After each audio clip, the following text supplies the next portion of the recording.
Update sa binabantay nating bagyo na si Bagyong Inday na may international name na Bavi. So as of 5 a.m. po yan ngayong araw ng Biyernes, July 10, 2026. Makikita po natin sa ating latest satellite images ang huling lokasyon as of 4 a.m. ng Bagyong Inday ay nasa 620 kilometers silangan ng Basco sa Batanes. Mapapansin niyo po, no, bahagya pang humina yung Bagyong Inday. Sa ngayon po ay nasa 150 kilometers per hour malapit sa gitna at pagbugso naman nasa 185 kilometers per hour. At ito ay kumikilos pahilagang kanluran, medyo bumilis naman ito sa 20 kilometers per hour. Makikita po natin ito po yung bagyo at yung ferry nito o yung bahagi bandang labas sa bahagi ng bagyo ay nakaka-apekto particular na dito sa may bahagi ng northern silangang bahagi ng Northern Luzon, lalong-lalo na po dito sa may area ng Batanes at dito sa may area ng Cagayan. Samantala, maliban sa bagyo, patuloy pa rin yung pag-iral ng southwest monsoon na makikita nyo po itong mga kaulapan na to or tinatawag nating hanging habagat. At ito po yung magpapaulan, particular na sa malaking bahagi dito sa may kanlurang bahagi ng Luzon at Visayas at ilang bahagi pa rin ng Mindanao. So kahit po lumabas yung Bagyong Inday bukas, posible po bukas na umaga na sa labas na ito ng Philippine Area of Responsibility, mapapanatili naman itong habagat na i-enhance or palalakasin ng Bagyong Inday. Kaya po this weekend, asahan po natin na magiging maulan sa malaking bahagi ng Luzon at Visayas, lalong-lalo na yung western section po ng Luzon at Visayas, dulot nga ng hanging habagat or southwest monsoon. Makikita rin natin as of now, maliban sa bagyong si Inday, wala na tayong minomonitor pa na iba pang low pressure area sa loob at labas ng Philippine Area of Responsibility. Dahil nga sa Bagyong Inday, nakataas pa rin ang signal number 2 sa may area ng Batanes, silangang bahagi ng Babuyan Islands at northeastern portion ng mainland Cagayan. Samantalang signal number 1 naman, tropical second wind signal number 1 dito sa nalabing bahagi ng Cagayan kasama ang nalabing bahagi ng Babuyan Islands, Isabela, northeastern portion ng Quirino, wala na po itong Quirino, yung Apayao, gayon din po itong area ng northern portion ng Abra, Kalinga, Mountain Province, Ifugao.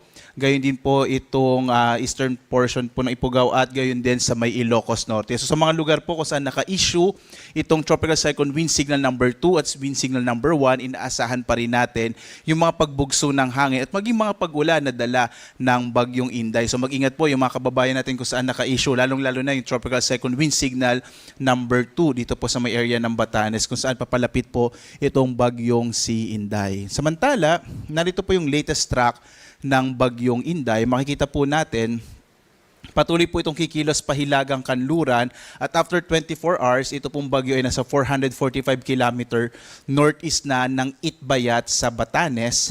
Samantala, after 48 hours, ito po ay nasa may bahagi na ng 785 km north-northwest ng Itbayat naman sa Batanes. So nasa labas na po ito ng Philippine Area of Responsibility bandang bukas po, araw ng Sabado at posible itong maglandfall dito na sa may area ng mainland China. So asahan po natin na tuloy-tuloy na po itong paglabas ng Philippine Area of Responsibility ng Bagyong Inday by tomorrow, araw ng Sabado at gayunman, kahit po lumabas yung Bagyong Inday, ina-expect pa rin po natin na palalakasin nito yung habagat at siyang magdadala ng mga pag-ulan sa malaking bahagi nga ng Luzon at Visayas. At makikita po natin ngayong araw ay naka-issue po pa rin po itong ating weather advisory. Inaasahan po natin yung malalakas na mga pag-ulan, lalong-lalo na sa bahagi ng Occidental Mindoro at Antique ngayong araw. Inaasahan din natin na magkakaroon na rin po ng mga pag-ulan ang ilang pang bahagi dito po sa may Luzon, yung Zambales, Bataan, maging sa Metro Manila, ilang bahagi ng Calabarzon, itong Oriental Mindoro, Romblon. Mananatili naman yung mga pag-ulan sa may bahagi ng Western Visayas at Negros Island Region, maging dito sa Palawan at ilang bahagi pa rin ng Mindanao. At inaasahan din po natin sa mga kababayan natin sa Batanes na makararanas din ng mga, kung minsan po yung malalakas na mga pag-ulan, dulot naman ng Bagyong Inday. Bukas, araw ng Sabado, mapapanatili po yung malalakas na mga pag-ulan. Asahan ng mga kababayan natin sa Zambales at Bataan, maging sa Occidental Mindoro, ang malalakas na mga pag-ulan.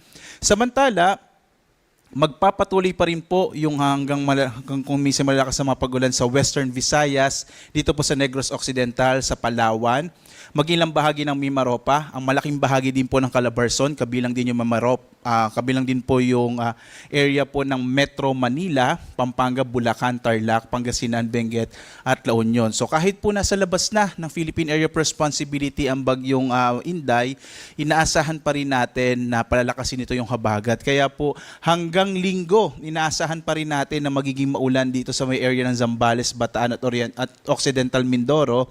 Gayun din po sa ilang bahagi pa ng Western Visayas, particular na sa Antique, Aklan, maging dito sa malalawigan ng Romblon, at gayon din po sa Metro Manila at makarating na lalawigan ng Calabarzon, at maging sa nalalabing bahagi ng Central Luzon, itong Bulacan, Pampanga, Tarlac. Ang area ng Benguet, La Union at Pangasinan ay makararanas din po ng hanggang kung minsan malalakas na mga pagulan hanggang araw ng Linggo. So in general po, inaasahan natin itong mga bahaging ito ng ating bansa, western section po ng Luzon at Visayas, ay mananatili po yung malalakas na mga pagulan. Inaasahan po natin this coming weekend. Kung kaya naman, iba yung pag-iingat pa rin po sa mga kababayan natin sa mga potensyal na mga flash floods and landslides. So mag-ingat po tayo, lalong-lalo na po sa mga lugar kung saan nga madalas bahain, or kung minsan po sa mga gilid ng bundok, minsan po nagtitrigger po yung malalakas na pag-ulan ng mga landslide o mga biglaang pagguho ng lupa. Samantala naman, dulot pa rin po ng mga pagbugso ng hangin. Inaasahan po natin ngayon hanggang bukas, malaking bahagi nating bansa sa pinagsamang epekto ng bagyong Inday, at gayon din po hanging habagat magkakaroon ng mga pagbugso ng hangin sa malaking bahagi nating bansa. Pagdating po ng Linggo, malaking bahagi ng Luzon, most of Visayas din po, gayon din ilang bahagi ng Mindanao, kabilang ni Zamboanga del Norte, Misamis Occidental, Lanao del Norte, Camiguin at Davao Oriental, ay maaari po makaranas ng mga pagbugso ng hangin, kaya mag-ingat pa rin po yung ating mga kababayan. Sa lagay naman po ng ating karagatan, may naka-issue pa rin po tayo na gale warning, particular na nga po dito sa may silangang bahagi ng Luzon. Inaasahan pa rin natin hanggang sa malalakas sa mga pag-alon ng karagatan sa may Batanes, northern eastern coast ng Cagayan kasama yung Babuyan Islands, Isabela, Aurora. Gayon din yung northern eastern coast ng Catanduanes, Polillo Islands, gayon din sa silangang bahagi ng Camarines Norte, at itong hilagang bahagi po, o hilagang baybay ng Camarines Sur. Mga kababayan, dito po sa mga lugar kung saan po merong red po or kulay pula na bahagi, inaasahan po natin na malaki yung pag-alo ng karagatan.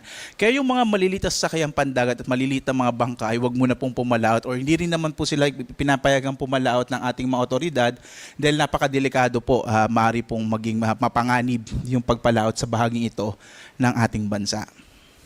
At patuloy pa rin po namin kayo inaanyayahan na sundan